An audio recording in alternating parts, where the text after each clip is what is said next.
Sabe aquela sensação de que nada pode te derrubar? Era exatamente assim que eu me sentia. Meu nome é Mariana, tenho 42 anos, e até 5 anos atrás, eu era a personificação do que muitos chamariam de uma vida bem-sucedida. Executiva de uma multinacional, casada há 15 anos com Ricardo, mãe de 2 filhos maravilhosos, Pedro, de 12 anos, e Júlia, de 8. Tínhamos acabado de nos mudar para uma casa maior no Morumbi, em São Paulo. Minha vida era uma sequência interminável de reuniões, viagens corporativas e aquela correria típica de quem está sempre buscando a próxima conquista. Nunca imaginei que um dia estaria aqui, compartilhando esta história. Sempre fui do tipo que tinha tudo sob controle. Minha rotina era meticulosamente planejada. Academia às 5h30 da manhã, deixar as crianças na escola às 7h15, estar no escritório às 8h em ponto. Almoços eram sempre reuniões de trabalho. E à noite, já em casa, após colocar as crianças para dormir, ainda respondia e-mails até tarde. Ricardo frequentemente reclamava da minha ausência, mas eu sempre justificava dizendo que era uma fase, que logo as coisas se acalmariam. Foi numa manhã de março de 2019 que tudo começou. Estava me preparando para uma apresentação importante quando senti uma tontura diferente. Não era como aquelas tonturas comuns de quem não tinha se alimentado direito. E Deus sabe quantas vezes isso acontecia comigo. Era algo mais intenso, como se o mundo estivesse girando em velocidade máxima. Precisei me apoiar na mesa. E pela primeira vez na vida, pedi para minha assistente remarcar uma reunião. Deve ser estresse, pensei comigo mesma. Afinal, vinha de meses intensos coordenando a fusão de 2 departamentos da empresa. O projeto estava sob minha responsabilidade, e como sempre, eu fazia questão de supervisionar cada detalhe. Tomei um analgésico e segui com meu dia, ignorando os sinais que meu corpo tentava me dar. As semanas seguintes foram marcadas por episódios cada vez mais frequentes de tontura, acompanhados agora de dores de cabeça que nenhum remédio parecia aliviar. Ricardo insistia para que eu procurasse um médico, mas eu sempre encontrava uma desculpa. Depois do fechamento do trimestre, após a apresentação para o board, quando voltar da viagem para a matriz, sempre havia algo mais importante. E ali, naquele momento, eu não percebia que estava colocando minha própria vida em segundo plano. Continuava empurrando com a barriga, tomando analgésicos cada vez mais fortes, tentando manter a aparência de que tudo estava sob controle. Até que meu corpo decidiu que era hora de parar. Era uma quinta-feira quando desmaiei durante uma reunião com investidores. Lembro-me vagamente de estar no meio de uma apresentação sobre projeções para o próximo ano quando tudo escureceu. Acordei no pronto-socorro do Hospital Albert Einstein, com Ricardo segurando minha mão e um olhar de preocupação que nunca vou esquecer. Os primeiros exames já indicavam que algo não estava bem. O neurologista, Dr. Paulo, um senhor de cerca de 60 anos, com aquele jeito calmo e paternal, pediu uma bateria de exames mais específicos. É apenas para descartarmos algumas possibilidades, ele disse, mas algo em seu olhar me dizia que havia mais do que ele estava falando. O impacto inicial na família foi como uma onda que desestabiliza tudo em seu caminho. Ricardo passou a trabalhar de casa para estar mais presente, principalmente com as crianças. Minha mãe, que morava em Belo Horizonte, veio passar uma temporada conosco. Era estranho ver minha vida, que sempre foi tão independente, agora precisando de suporte para as tarefas mais básicas. Tentei, é claro, resolver tudo do meu jeito. Depois de uma semana em casa, já estava respondendo e-mails, participando de calls e tentando gerenciar minha equipe remotamente. É só uma fase, repetia para mim mesma, enquanto ignorava os olhares preocupados da minha família. Marquei sessões com uma acupunturista. Comecei a tomar suplementos naturais, busquei todas as alternativas possíveis que me permitissem manter minha rotina sem grandes alterações.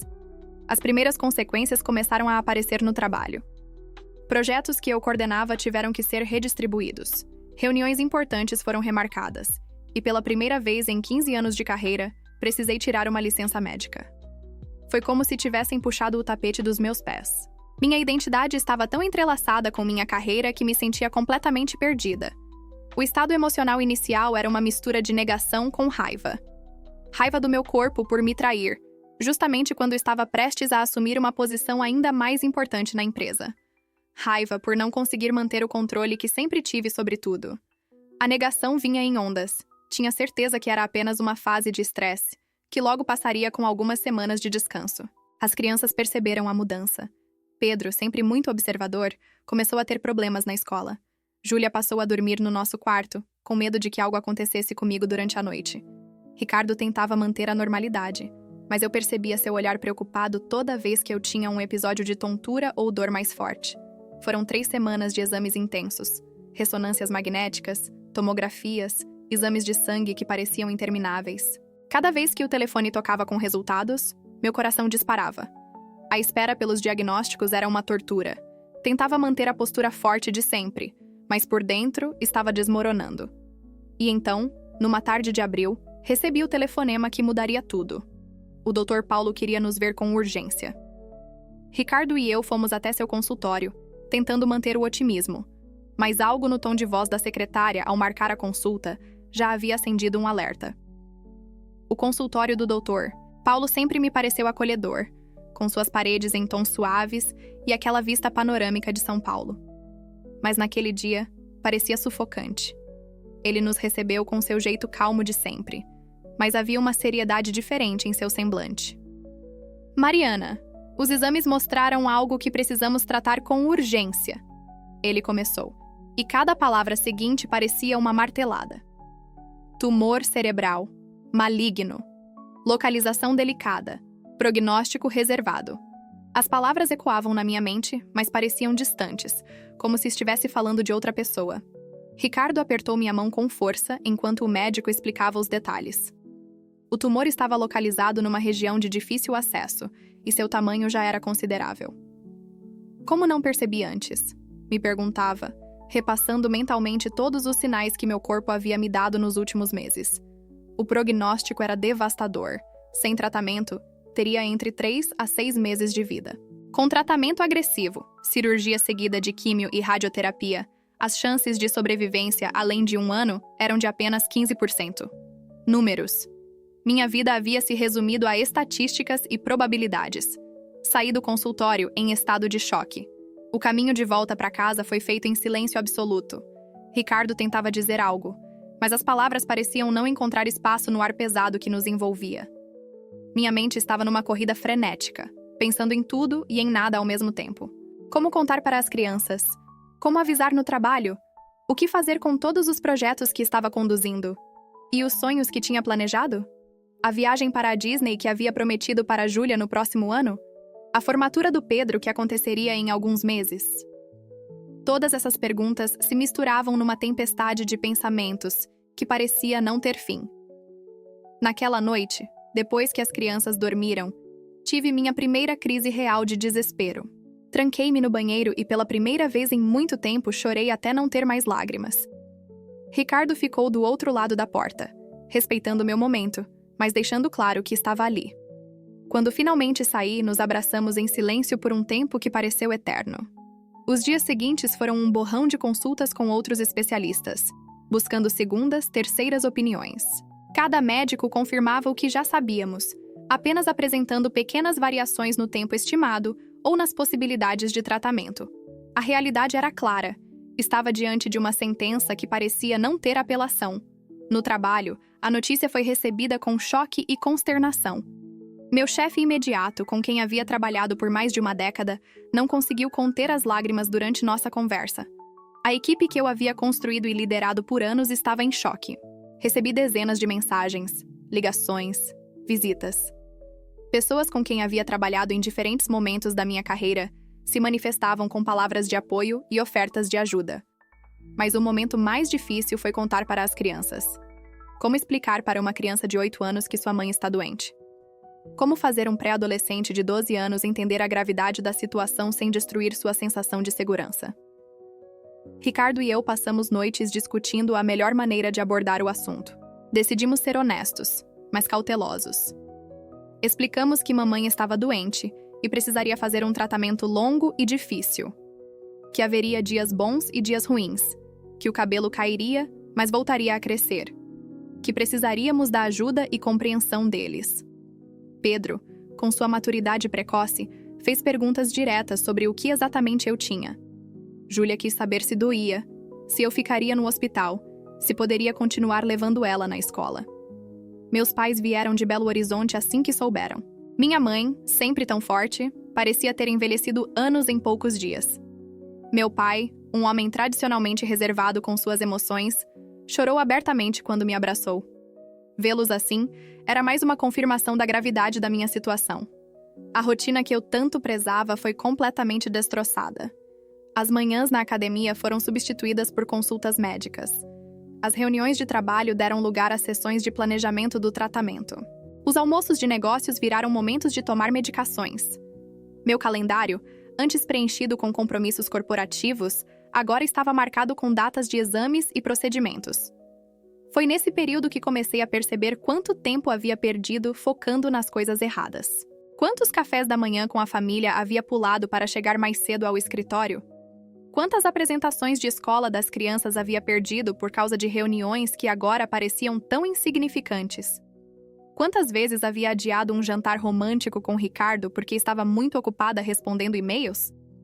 A perspectiva da morte iminente tem um jeito único de colocar as coisas em perspectiva.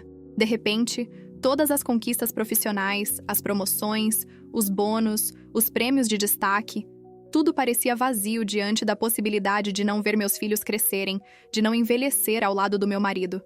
As noites se tornaram particularmente difíceis. O silêncio e a escuridão traziam pensamentos que eu tentava evitar durante o dia. Comecei a escrever cartas para meus filhos, uma para cada aniversário futuro, para a formatura, para o casamento. Queria deixar algo deles, algo que pudessem tocar, ler, sentir minha presença mesmo quando eu não estivesse mais aqui. Ricardo encontrou um grupo de apoio para familiares de pacientes com câncer. Ele começou a frequentar as reuniões semanalmente, buscando forças e orientação para lidar com nossa nova realidade. Eu, por outro lado, me recusava a participar de qualquer coisa do tipo. Ainda estava presa na minha antiga mentalidade de que precisava resolver tudo sozinha. O médico havia marcado a cirurgia para dali a 2 semanas. Era o tempo necessário para resolver questões práticas e me preparar fisicamente para o procedimento. Comecei a organizar documentos, senhas, instruções. Atualizei meu testamento, organizei arquivos, escrevi cartas de despedida. Tudo com a mesma eficiência que costumava aplicar aos projetos corporativos. Mas à noite, sozinha com meus pensamentos, a máscara de eficiência caía. O medo se instalava como um peso no peito, roubando o sono e trazendo questões existenciais que nunca havia me permitido enfrentar. Pela primeira vez na vida, não tinha controle sobre o que estava acontecendo. Não havia planilha, apresentação ou estratégia que pudesse resolver isso. Foi numa dessas noites de insônia que recebi uma mensagem inesperada. Era de uma antiga colega de faculdade, Débora, com quem havia perdido contato há anos. Ela tinha sabido do meu diagnóstico através de amigos em comum e queria me visitar. Algo em mim quis recusar. Não estava no melhor momento para reencontros, mas acabei aceitando. Essa visita seria o primeiro passo de uma jornada que eu jamais poderia imaginar. Mas isso é uma história para outro momento. Naquele ponto, eu era apenas uma executiva de sucesso tentando processar o fato de que todo o controle que achava ter sobre a vida era uma ilusão. Uma mãe desesperada com a possibilidade de não ver seus filhos crescerem. Uma esposa tentando ser forte para não desmoronar a família que havia construído. E ali, naquela noite, enquanto observava a cidade pela janela do meu quarto, eu não fazia ideia de que estava prestes a vivenciar uma transformação que mudaria não apenas minha perspectiva sobre a vida e a morte, mas sobre tudo em que eu acreditava até então. Dizem que antes de tocar o fundo do poço, precisamos perder tudo o que nos segura na superfície. Comigo não foi diferente. Após o diagnóstico, cada dia parecia me arrastar mais para baixo, em uma espiral de medo e desespero que eu nunca havia experimentado. A primeira perda significativa foi meu cabelo. Uma semana após iniciar a quimioterapia pré-cirúrgica, acordei com tufos de cabelo no travesseiro. Sempre tive orgulho do meu cabelo longo e bem cuidado. Era parte da minha imagem de executiva bem-sucedida. Ricardo se ofereceu para raspar tudo de uma vez, tentando tornar o processo menos traumático. Sentada na frente do espelho do nosso banheiro, observei mechas castanhas caindo uma a uma, enquanto lágrimas silenciosas corriam pelo meu rosto. Júlia, minha pequena de 8 anos, entrou no banheiro no meio do processo. Seus olhos se arregalaram ao me ver parcialmente careca. Por um momento, pensei que ela fosse chorar ou sair correndo. Em vez disso, pegou uma das mechas do chão e disse: "Mamãe, podemos fazer uma peruca para minha boneca com seu cabelo? Assim ela vai ter um pedacinho seu também." Naquele momento, desabei completamente. Os efeitos da quimioterapia foram devastadores. Náuseas constantes, fadiga extrema, dores que pareciam consumir cada célula do meu corpo. Eu, que sempre fui conhecida por minha energia incansável, mal conseguia levantar da cama. Os médicos diziam que era uma reação esperada. Meu corpo estava sendo bombardeado com drogas potentes para tentar reduzir o tumor antes da cirurgia. O agravamento da situação veio quando comecei a ter convulsões. A primeira aconteceu durante um almoço em família. Um momento estava conversando normalmente, no outro, estava no chão, com o corpo se contorcendo involuntariamente. Pedro, meu filho de 12 anos, foi quem agiu com mais rapidez, virando-me de lado e pedindo para a irmã chamar a ambulância. Um garoto de 12 anos não deveria ter que lidar com isso. As convulsões se tornaram mais frequentes, exigindo uma medicação adicional que me deixava ainda mais sonolenta e confusa. Minha independência, algo que sempre prezei, estava sendo arrancada de mim dia após dia. Precisava de ajuda para tomar banho, para me vestir, para fazer as tarefas mais básicas. Ricardo adaptou nosso quarto, instalando barras de apoio e comprando uma cadeira especial para o banho. Nossa suíte, antes um espaço de intimidade e descanso, começava a parecer um quarto de hospital. Os conflitos familiares começaram a surgir de formas inesperadas. Minha mãe, que tinha vindo para ajudar, começou a ter embates constantes com Ricardo sobre a melhor forma de cuidar de mim. Ela, com sua criação tradicional mineira, insistia em seus remédios caseiros e orações constantes. Ricardo, mais pragmático, queria seguir estritamente as orientações médicas. Eu assistia a tudo sem forças para interferir. As crianças também começaram a mostrar sinais de estresse. Pedro, sempre estudioso, começou a ter notas baixas na escola. Júlia desenvolveu um medo de dormir sozinha, temendo que eu morresse durante a noite. O psicólogo escolar sugeriu terapia para ambos, mais uma preocupação para se somar à lista interminável. Tentativas frustradas de tratamentos alternativos se acumulavam. Uma conhecida indicou um médico que fazia tratamentos com células-tronco na Alemanha. Gastamos uma pequena fortuna enviando exames e fazendo consultas online, apenas para descobrir que meu caso era muito avançado para o procedimento. Outra pessoa sugeriu um tratamento experimental no Texas, mais uma porta que se fechou devido ao estágio do tumor. Os momentos de solidão eram os mais difíceis. Mesmo cercada de pessoas que me amavam, havia um abismo de solidão que ninguém conseguia atravessar. À noite, quando todos dormiam, eu ficava acordada, olhando para o teto, tentando negociar com Deus. Se é que ele existia. Prometi tudo o que podia prometer. Barganhei com todas as moedas que tinha. Implorei por mais tempo. Os pensamentos sombrios começaram a me visitar com frequência cada vez maior. Comecei a planejar minha própria morte, não de forma ativa, mas organizando cada detalhe para depois. Separei roupas para doação, organizei fotos em álbuns digitais, gravei vídeos para datas especiais dos meus filhos. Era uma forma mórbida de manter algum controle sobre o incontrolável. As crises de identidade se tornaram constantes. Quem era eu sem meu trabalho, sem minha independência, sem meu cabelo? Os espelhos da casa foram cobertos. Não suportava ver o reflexo da pessoa que havia me tornado. Magra demais. Pálida demais. Com olheiras profundas e um olhar que não reconhecia mais. O impacto financeiro também começou a pesar. Mesmo com um bom plano de saúde, os gastos extras eram enormes. Medicações especiais, adaptações na casa, cuidadores para me ajudar quando Ricardo precisava trabalhar. Nossas economias, que seriam para a faculdade das crianças, começaram a minguar rapidamente. Ricardo tentava manter uma fachada de normalidade, mas eu o ouvia chorando no banheiro tarde da noite. Ele havia assumido todas as responsabilidades: trabalho, casa, crianças, meus cuidados, e estava claramente chegando ao seu limite. Mais uma culpa para carregar. Estava destruindo não apenas minha vida, mas a de toda a minha família. Uma noite particularmente difícil, tive uma convulsão tão forte que precisei ser internada. No hospital, enquanto esperava mais exames, ouvi 2 médicos conversando do lado de fora do quarto. Não consegui entender tudo, mas palavras como progressão acelerada e prognóstico desfavorável chegaram aos meus ouvidos. Naquela noite, pela primeira vez, desejei que tudo acabasse logo. A data da cirurgia se aproximava, e com ela, meu medo aumentava exponencialmente. Os médicos eram claros sobre os riscos. O tumor estava em uma região delicada, e a cirurgia poderia deixar sequelas permanentes. Isso se eu sobrevivesse ao procedimento. A possibilidade de ficar em estado vegetativo me aterrorizava mais do que a própria morte. As visitas começaram a diminuir. No início, recebia pessoas quase todos os dias, colegas de trabalho, amigos, familiares. Mas aos poucos, as visitas foram rareando. Alguns não sabiam o que dizer, outros não suportavam me ver naquele estado. O círculo foi se fechando até sobrar apenas a família mais próxima e pouquíssimos amigos verdadeiros. Uma tarde, encontrei Júlia chorando escondida no closet. Quando consegui fazer ela se abrir, disse que tinha ouvido uma amiguinha na escola dizer que pessoas com câncer morrem. Tentei acalmá-la, dizer que nem sempre era assim, que mamãe estava lutando. Mas como convencer uma criança de algo que nem eu mesma acreditava mais? Pedro, por outro lado, começou a se isolar. Passava horas trancado no quarto jogando videogame ou navegando na internet. Quando tentávamos conversar, respondia com monossílabos.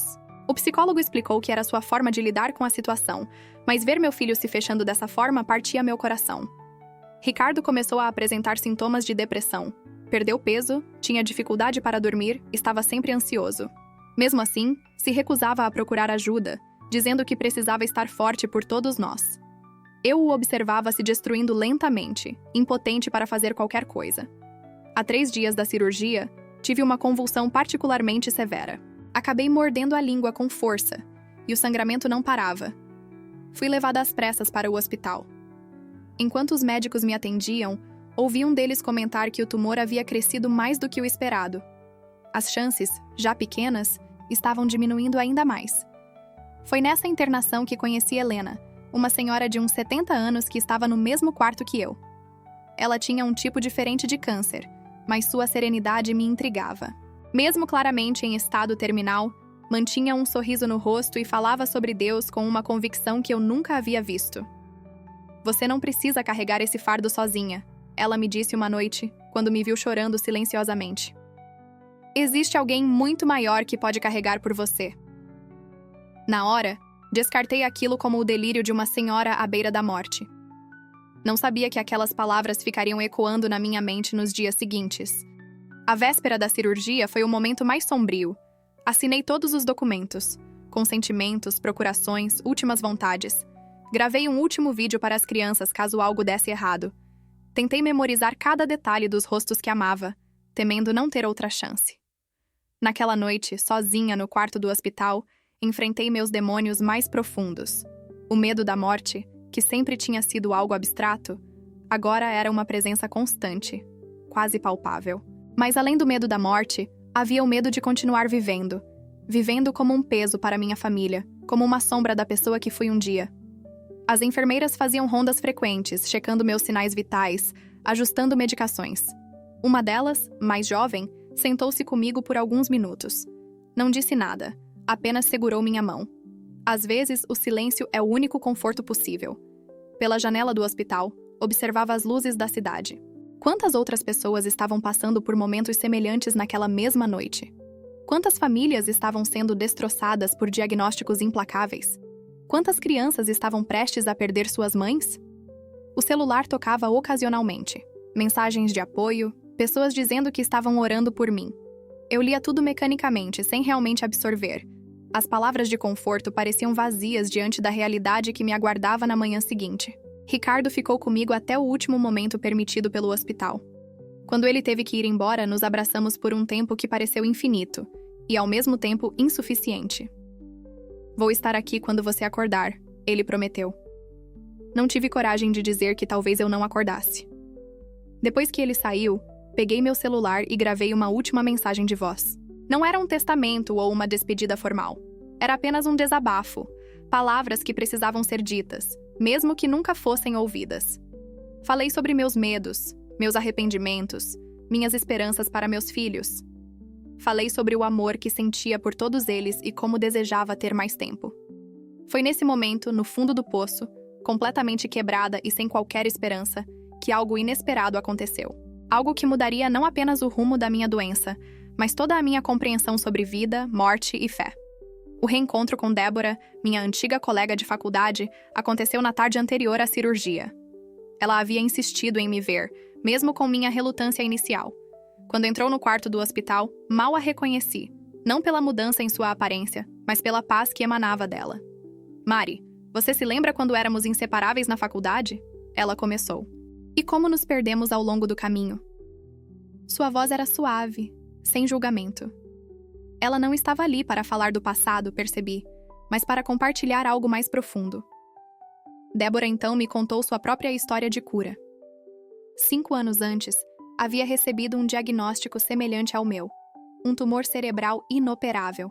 Os médicos haviam dado 3 meses de vida. Mas Deus tinha outros planos, ela disse, com uma convicção que me intrigou. Foi nesse momento que ela pegou minha mão e começou a orar. Não era uma oração formal ou decorada, mas uma conversa íntima com Deus. Algo dentro de mim, talvez o desespero, talvez um último fio de esperança, se rendeu àquele momento. A experiência que tive durante aquela oração é difícil de descrever em palavras. Foi como se uma presença poderosa e amorosa preenchesse o quarto. Pela primeira vez em meses, senti paz. Uma paz que transcendia qualquer explicação lógica. Naquela noite, horas antes da cirurgia, tive um sonho vívido. Vi-me em um jardim imenso, banhado por uma luz dourada. Uma figura aproximou-se. Não conseguia ver seu rosto, mas sentia um amor indescritível emanando dela. Não tenha medo, ouvi uma voz dizer. Eu estou com você. Acordei às 5 da manhã, horário em que as enfermeiras começaram a preparação para a cirurgia. Algo havia mudado em mim. O medo ainda estava lá, mas agora havia algo mais forte.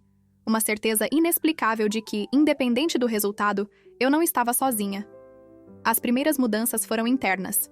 Durante a preparação para a cirurgia, em vez de me concentrar nos riscos e estatísticas negativas, comecei a orar. Não sabia exatamente como fazer isso, então apenas conversava com Deus, como uma criança falando com um pai. Ricardo notou a diferença assim que entrou no quarto. Tem algo diferente em você, ele disse, surpreso com minha serenidade. Contei-lhe sobre a visita de Débora, sobre a oração, sobre o sonho. Ele escutou tudo em silêncio, segurando minha mão. A cirurgia estava marcada para as 8 horas. O Dr. Paulo veio fazer uma última avaliação e pareceu intrigado com minha mudança de postura. Você parece mais tranquila, ele observou. Estou, respondi. Encontrei ajuda em um lugar que nunca havia procurado antes. As descobertas espirituais continuaram mesmo durante o processo de preparação para a cirurgia. Enquanto a equipe médica se preparava, uma enfermeira, que depois descobri ser evangélica, aproximou-se e sussurrou. Posso orar com você? Assenti, e suas palavras de fé se juntaram às minhas próprias orações silenciosas. O momento mais tocante foi quando os enfermeiros permitiram que meus filhos me vissem rapidamente antes da cirurgia. Pedro, sempre contido, me abraçou com força e disse: Mamãe, a vovó me ensinou a orar, e eu tenho orado todas as noites por você. Júlia, com sua inocência, declarou: Jesus vai cuidar de você, mamãe. A tia Débora me disse. Foram mais de 12 horas de cirurgia.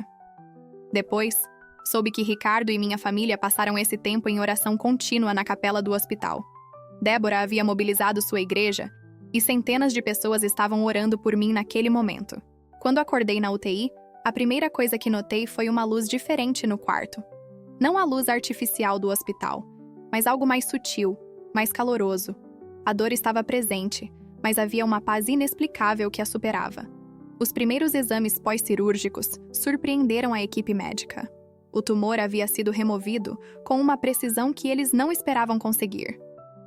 É como se tivéssemos sido guiados, comentou um dos cirurgiões. As margens estavam limpas e não havia sinais de dano às áreas críticas do cérebro. A recuperação, embora desafiadora, foi marcada por pequenos milagres diários. A fisioterapia, que deveria ser extremamente dolorosa, tornou-se mais suportável. As náuseas da quimioterapia, embora presentes, pareciam menos intensas. Cada pequena vitória era celebrada com gratidão. Débora se tornou uma presença constante durante minha recuperação. Ela me apresentou a outras pessoas que haviam passado por experiências semelhantes, um grupo de apoio diferente de qualquer outro que eu conhecia. Ali não se falava apenas de tratamentos e estatísticas, mas de fé, esperança e milagres. As resistências iniciais à fé foram caindo uma a uma. Meu ceticismo natural, construído ao longo de anos de vida corporativa, começou a dar lugar a uma compreensão mais profunda da realidade. Percebi que havia dimensões da vida que a lógica e a razão não conseguiam explicar. Ricardo, sempre mais racional que eu, também começou a se abrir para essa nova dimensão espiritual. Começamos a frequentar uma igreja juntos, não por obrigação, mas por um desejo genuíno de entender mais sobre esse Deus que estava operando em nossas vidas. As primeiras vitórias vieram em forma de exames. 3 meses após a cirurgia, as ressonâncias magnéticas não mostravam sinais de recidiva. 6 meses depois, os marcadores tumorais estavam normais. 1 ano após o diagnóstico inicial, recebi a notícia que os médicos consideravam impossível. Estava em remissão completa. Mas a maior vitória não foi a cura física. Foi a transformação interior que aconteceu durante todo esse processo. A executiva controladora e autoconfiante tinha dado lugar a uma mulher que encontrou força na vulnerabilidade e poder na rendição. Minhas prioridades mudaram completamente. O trabalho, que antes ocupava o centro da minha vida, assumiu seu lugar apropriado. Aprendi a valorizar os momentos simples. O café da manhã com a família, as tarefas de casa dos filhos, as conversas à noite com Ricardo. A experiência com Deus não se limitou aos momentos de crise. Tornou-se uma realidade diária, uma presença constante que mudou não apenas minha perspectiva sobre a vida e a morte, mas sobre cada aspecto da minha existência. E assim, naquele quarto de hospital, através da visita inesperada de uma antiga amiga, começou minha jornada de transformação. Uma jornada que me levou do desespero à esperança, da descrença à fé, da morte à vida. Hoje, 5 anos após o diagnóstico que deveria ter sido terminal, minha vida é completamente diferente. O processo de transformação foi profundo e permanente, afetando cada aspecto da minha existência. A primeira mudança significativa foi profissional. Depois de me recuperar totalmente, não voltei ao cargo executivo. Em vez disso, abri uma ONG que oferece apoio a pacientes com câncer e suas famílias. Usando minha experiência corporativa, conseguimos criar uma rede de suporte que combina assistência médica, apoio psicológico e acompanhamento espiritual. A restauração familiar foi extraordinária. Ricardo e eu redescobrimos nosso casamento sob uma nova perspectiva. As noites de trabalho até tarde foram substituídas por momentos de oração juntos. Nosso relacionamento, que antes era baseado em conquistas materiais, agora tem um fundamento espiritual sólido. As crianças floresceram com a nova realidade. Pedro, hoje com 17 anos, lidera um grupo de jovens na igreja e usa sua experiência para ajudar outros adolescentes que enfrentam doenças na família. Júlia, aos 13, desenvolve projetos artísticos para alegrar pacientes em tratamento de câncer. As vitórias alcançadas são incontáveis. Além da remissão completa do câncer, confirmada a cada exame semestral, experimentei curas emocionais profundas. A ansiedade que me consumia deu lugar a uma paz constante. O medo do futuro foi substituído por uma confiança inabalável em Deus. Os novos desafios aparecem, mas são enfrentados de maneira diferente. Quando surgem obstáculos na ONG ou preocupações com as crianças, minha primeira reação agora é orar e buscar direção divina, não tentar controlar tudo sozinha. O crescimento na fé tem sido constante. De uma executiva cética, me tornei alguém que vê a mão de Deus em cada detalhe da vida. Não é uma fé cega ou alienada, mas uma convicção profunda baseada em experiência pessoal. O impacto nos outros tem sido surpreendente. Meu testemunho já alcançou milhares de pessoas através da ONG. Vários pacientes encontraram esperança e cura através do mesmo caminho que percorri. Alguns médicos que acompanharam meu caso começaram a considerar a dimensão espiritual no processo de cura. As lições aprendidas são invaluáveis. Nenhuma situação é grande demais para Deus. A verdadeira cura começa no interior. Propósito se encontra no serviço aos outros. Família é o maior tesouro que possuímos. Milagres acontecem todos os dias. Hoje, quando olho para trás, vejo que o diagnóstico terminal foi, na verdade, um novo começo. A morte iminente me ensinou a realmente viver. O desespero me levou ao encontro com Deus. A doença que deveria me destruir acabou me transformando em uma pessoa melhor. Todo domingo, quando entro na igreja com minha família, agradeço pela segunda chance, não apenas de vida, mas de propósito. Cada pessoa que ajudamos através da ONG, cada família que encontra esperança, cada paciente que descobre que não está sozinho, são extensões do milagre que Deus operou em minha vida. Meu testemunho final é simples. Deus transforma as piores situações em oportunidades de crescimento e bênção. O diagnóstico que parecia uma sentença de morte se tornou um portal para uma vida mais plena e significativa.